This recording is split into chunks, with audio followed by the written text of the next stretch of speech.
What is PR and how does it work? This is a question I get a lot as a publicist who's been working in PR for upwards of 10 years.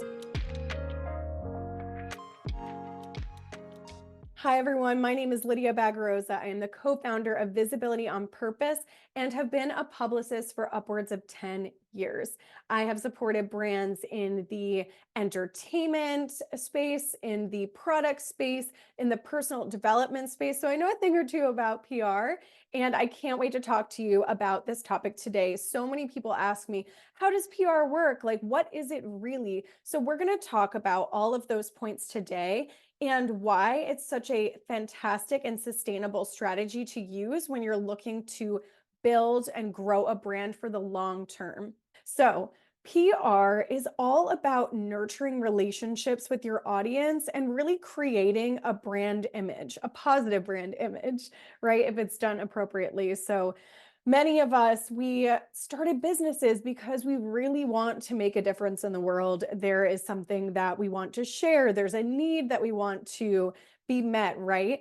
And so, with that, we need to now get the word out about those products, those services, whatever our business is. So, how do we actually do that? A great way to do that is through PR because it's more about communication, it's more about networking. It really has such a value to share when it's not looking like an ad. It just feels more genuine, right? And if done well, it naturally creates a community. I always say the best brands are really the brands that are creating a community. So if we think about, for example, Patagonia, there are so many companies out there now that make sustainable clothing, a lot of companies that have a purpose behind it, they have an impact, they're maybe donating to different causes. But why do people wear Patagonia?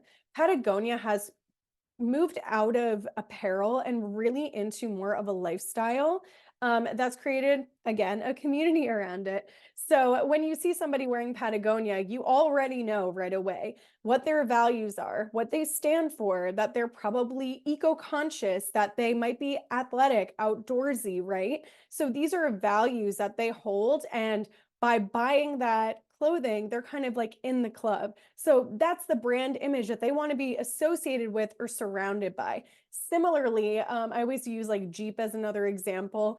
People that have Jeeps and are in that like Jeep Wrangler community, if you're driving down the road, people honk at each other. Somebody told me the other day that you have like little rubber duckies and you put them on the dashboard. I don't know. I'm not a Jeep person, so I have no idea. But what I can tell you is they know that because by buying the Jeep Wrangler, they're in the club. So the if done well, PR is creating that type of atmosphere where if you're buying the product, buying the service, you want to be involved in that club, right? This is how it works. So first, what you want to do is you want to position your brand. So these are the types of things we want to think about when we're positioning a brand. What are the differentiators? Where do we want to put our brand in the market? How do we want to, I'm using Zoom right now, can you tell? How do we want to call ourselves? What type of category are we in? And I'll give you some examples here. So if we're going to use Patagonia for an example, they are a lifestyle and apparel brand that's for the outdoorsy type, eco-conscious, basically all the things we talked about earlier, has a sustainable mission.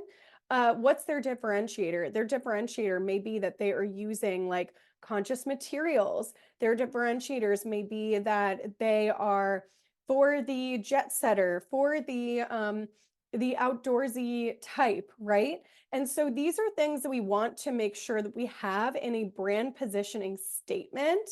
And this can be like 1, 2, 3 sentences long, nothing crazy. It's kind of more for us to remember like where we position ourselves in the market, right? And so from there, then you would either go to a publicist or you can use my course, Pitch Party, inside Visibility on Purpose to do it yourself. But you would approach media contacts. So these are editors, writers, producers, podcast hosts, radio hosts, and you would share why your brand is valuable or unique.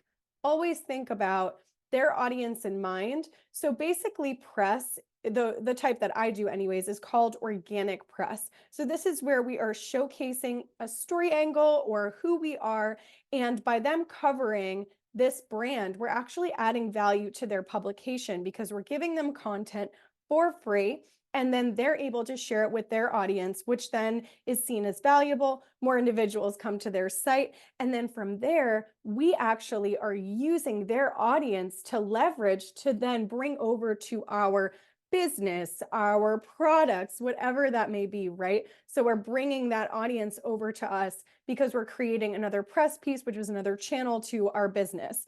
And we talk about how important this is as a business owner, because a lot of businesses, when they start out, they start on social, and that will plateau. Unless you are an influencer, it's just a matter of time, right? So how do we create new points of entry to our business, meet new audiences, really nurture the relationship with our audience members and develop that brand image? Remember, we talked about that earlier. So how do we create these new points of entry and then develop the brand image? So by developing the brand image, this is where we get to talk about those value points, the positioning, to these editors and writers. They then say, yes, I would love to cover you. And so then we coordinate either an interview or we send them some products so they can review it, and then they talk about it. They, 9 out of 10, will not say anything negative. A lot of people think that PR is only for damage control, and that is not true. I've, throughout my career, never had to do damage control. If done right, and if you're working with products and brands, or you yourself are a product or brand, and you are just being authentic and genuine, and just being your best version, right? The best version of the business, you're not going to have to worry about that. So let's just do business right? And then create those relationships in a nice, beautiful, organic way. But yeah, that's how press works. So we coordinate a potential feature with one of these media contacts, and then we get the press feature. So it's basically the way that PR works is, me as a publicist, I am a liaison. So if you are a brand or a business that wants to do this themselves, you would just basically cut me out, which you can totally do through the course Pitch Party, and you can approach the media and then coordinate that yourself. Inside our course, we teach you exactly how to do that in a super easy way. There's so many different strategies that can work for you. You can do this in many different ways using different strategies that we teach you inside the course, where you can reach out to media contacts directly through email, or you can use one of these sites that we talk about a lot, like Harrow, Featured and Quoted, where you can use those platforms to create those relationships with the media contacts there. And so PR, really, if done well, which you will, is about just sharing your story, sharing your mission, sharing the unique and amazing things about your products that make people want to purchase or help them make the buying decision. That's what we're trying to do here. So PR is very much just about sharing your value and building community and building clients and consumers that way. Whereas for marketing and advertising, it's a little bit different. The goal for that is really to make a sale right away. It has more of like a catchy type of thing to it. Whereas PR, we're just going for the relationship route, which to me is the most sustainable way. I've seen so many businesses just skyrocket from sustainable and practical PR practices. So let me know below if you have any questions about PR, how it works, what it is. I hope I answered this in the best way possible, and I will talk to you all soon.